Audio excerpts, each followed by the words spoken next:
Boost your knowledge کے ناظرین، السلام علیکم۔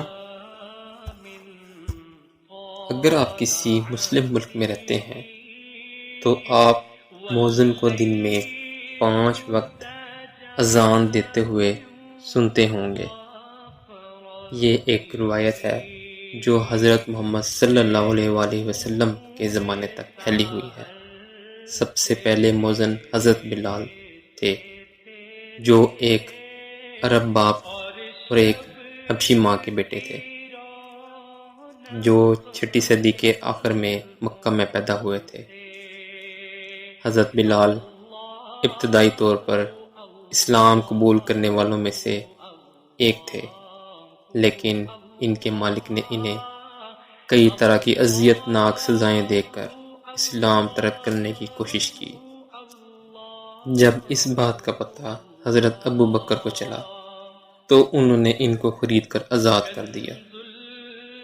تقریباً اسی وقت اسلام قبول کرنے والوں کی تعداد بڑھ رہی تھی۔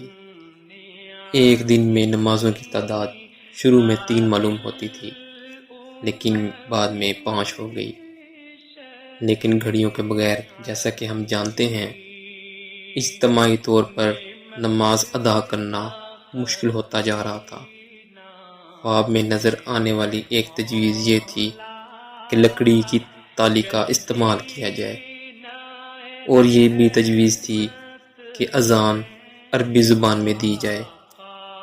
یہ تجویز نبی صلی اللہ علیہ وآلہ وسلم کو بہت پسند آئی، اور آپ نے حضرت بلال رضی اللہ عنہ کو تجویز کیا، جو اپنی خوبصورت آواز کے لیے مشہور تھے۔ خواب میں پڑھے جانے والے الفاظ درج ذیل ہیں: خدا سب سے بڑا ہے، خدا سب سے بڑا ہے۔ میں گواہی دیتا ہوں کہ خدا کے سوا کوئی معبود نہیں۔ میں گواہی دیتا ہوں کہ محمد اللہ کے رسول ہیں۔ دعا کے لیے آؤ، دعا کے لیے آؤ، نجات کی طرف آؤ، نجات کی طرف آؤ۔ خدا سب سے بڑا ہے، خدا سب سے بڑا ہے، خدا کے سوا کوئی معبود نہیں ہے۔ حضرت بلال پیغمبر اسلام کے ساتھ مدینہ گئے، اور اس کے بعد انہوں نے مختلف فوجی مہموں میں نگران کے طور پر خدمات انجام دیں، جو بعد میں اپنے نگران کے طور پر وہ مسلمانوں کے پورے خزانے کے ذمہ دار تھے، اور بیواؤں، یتیموں اور ضرورت مندوں میں رقوم تقسیم کرتے تھے۔ مسلم افواج نے مکہ پر قبضہ کر لیا، اور جنوری 630 میں حضرت بلال خانہ کعبہ کی چھت پر چڑھے اور وہاں پر پہلی اذان دی۔ حضرت بلال نے چھت سے اذان دینے کی روایت شروع کی، لیکن اسلام پھیلتے ہی مؤذن کے لیے مینار بنانے کا خیال ذہن میں آیا۔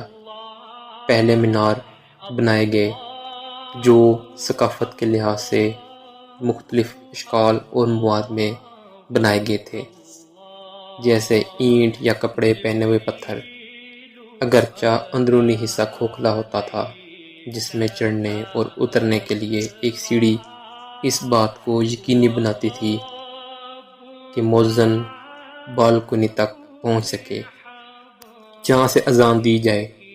پتھر کی سیڑھیاں اونچی اور تنگ تھیں، وقت گزرنے کے ساتھ ساتھ گر جاتی تھیں، اور ان پر چڑھنا مشکل ہوتا تھا۔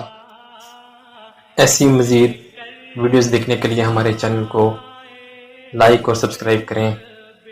اپنا بہت سا خیال رکھیے گا۔ اللہ حافظ۔